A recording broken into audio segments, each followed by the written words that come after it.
and joining me now is Democratic Congressman Adam Schiff of California. Congressman Schiff, welcome back to Meet the Press. Great to be with you.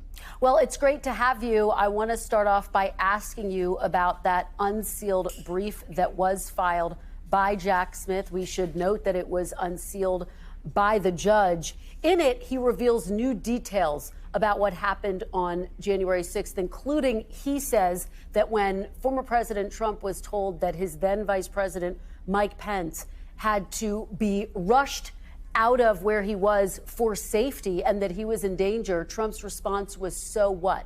What was your reaction to hearing that, Congressman? Well, that was the most shocking part to me. It just reaffirmed, I think, what we all know about Donald Trump, and that is he cares about no one except himself. He cares about nothing, not the Constitution, not our institutions, not the Capitol, not his own colleagues, nothing but himself. And in that respect, that one exchange when the president is informed as the vice president is essentially being sequestered in a safe place because his life is at risk. People are chanting, "Hang Mike Pence." The president's reaction is, "So what?" That, to me, is so telling and so powerful. I want to ask you about the timing of all of this, Congressman, which you know has been in focus. A former federal prosecutor referred to this brief as Jack Smith's, quote, October cheap shot. Donald Trump has accused the Justice Department of election interference, essentially by violating its longstanding practice not to take public steps in politically related cases close to an election. So I wonder if you would weigh in on this. Do you think it was appropriate for this brief to be unsealed this close to the election, Congressman? I do think it was appropriate, and we have to look at why the delay was occasioned in the first place. And so much of the delay had to do with the defendant's stall tactics in the lower courts and the appellate courts and the Supreme Court. It had a lot to do with the Supreme Court's decision to wait until the last day of session, to wait until as close to the election as possible, because the Supreme Court now, sadly, the legacy of the Chief Justice Roberts has become yet another partisan institution, decided to issue its decision at the latest moment. And then what you see the special counsel do is what he should do, which is promptly go back to the grand jury, get a superseding indictment that meets the new limits placed on evidence and charges in a presidential prosecution, bring that indictment forward, then file a brief before the district court to continue the process. So I think the special counsel did what he should do, and I think the court was well within its discretion to make that public. And yet, Congressman, just to remind you, this is what you said back in 2016 when then FBI Director James Comey reopened essentially the investigation into Hillary Clinton's emails. Take a look. The DOJ policies against making a statement about a pending or closed case, and certainly not doing it in the days leading up to an investigation, is there for a reason. I think this was the exercise of very poor judgment. I say that not just as a Clinton supporter, but someone who spent 6 years in the Department of Justice as an assistant U.S. attorney. You don't talk about pending cases. You certainly don't do it right around election time. And again, that was reopened just days before the election. Why shouldn't that same standard apply now, Congressman? Because what you had there was the director of the FBI unilaterally making a decision to talk about an open investigation. It wasn't a filing in a court. It wasn't a decision by a judge weighing the policy, weighing the evidence. This was James Comey's unilateral decision in the weeks leading up to the election. That's very different.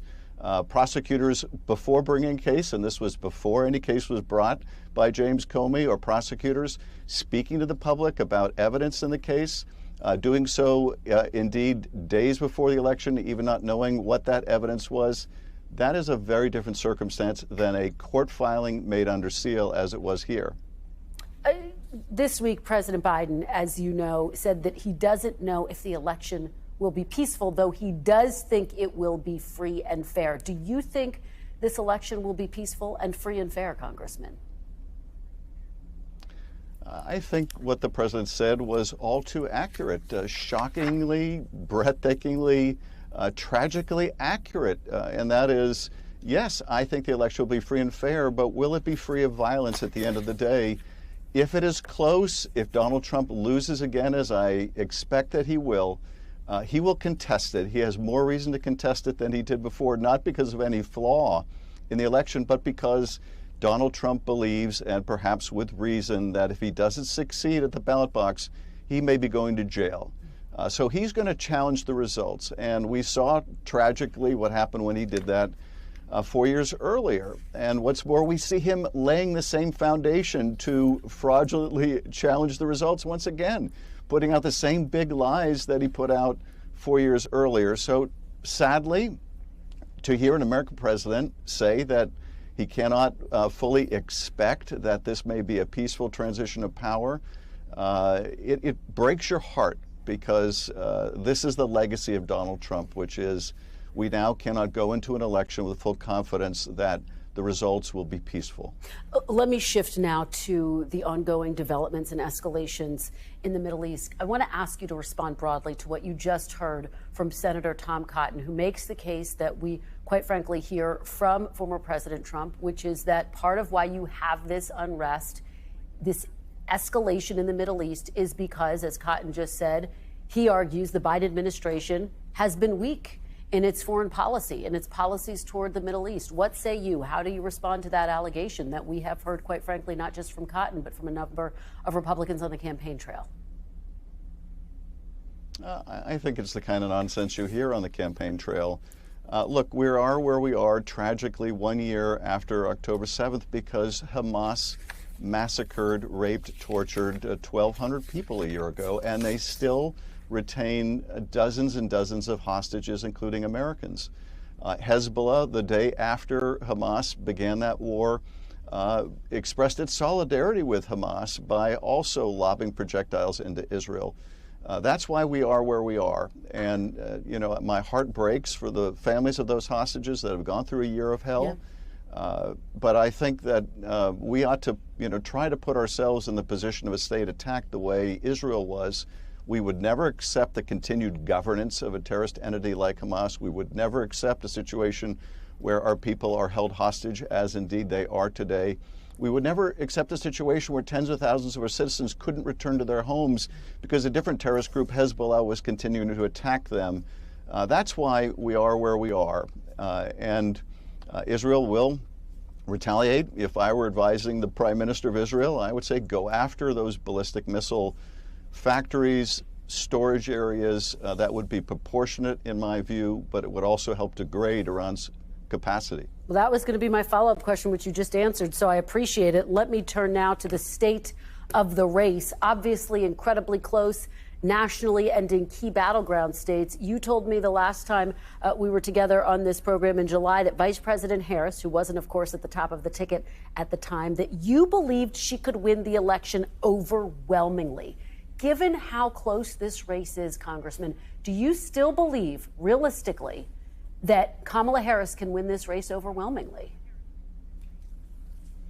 I do. By the standards of today, I think she can win overwhelmingly. Given how divided the country is, overwhelming may be winning by 100,000 votes or 80,000 votes in these key battleground states. I think that's within her capacity to do.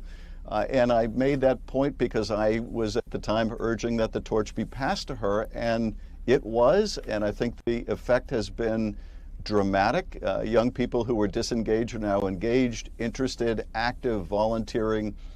So I think we are well poised to win this thing. But it is still scary close, and I can't remember a time in history when we had such a clear and dramatic choice about the direction the country would take. Whether we move forward to an economy that works for everyone, with a democracy that is healthy and intact, or whether we move back to this terrible, Trump American carnage. And I think faced with that prospect and that choice, Kamala Harris will win this race, and I'm very optimistic about the outcome. All right, scary close, a little different than overwhelmingly, but we heard you make your case. Congressman, thank you very much. Adam Well, Schiff, if I could just say, the reason why the margin is so important is because they will challenge the results when they lose. Running up that margin as much as possible and turning people out has to be our priority. All right. Congressman Adam Schiff, thank you so much for joining us today. We really appreciate it. Thanks for watching. Stay updated about breaking news and top stories on the NBC News app or follow us on social media.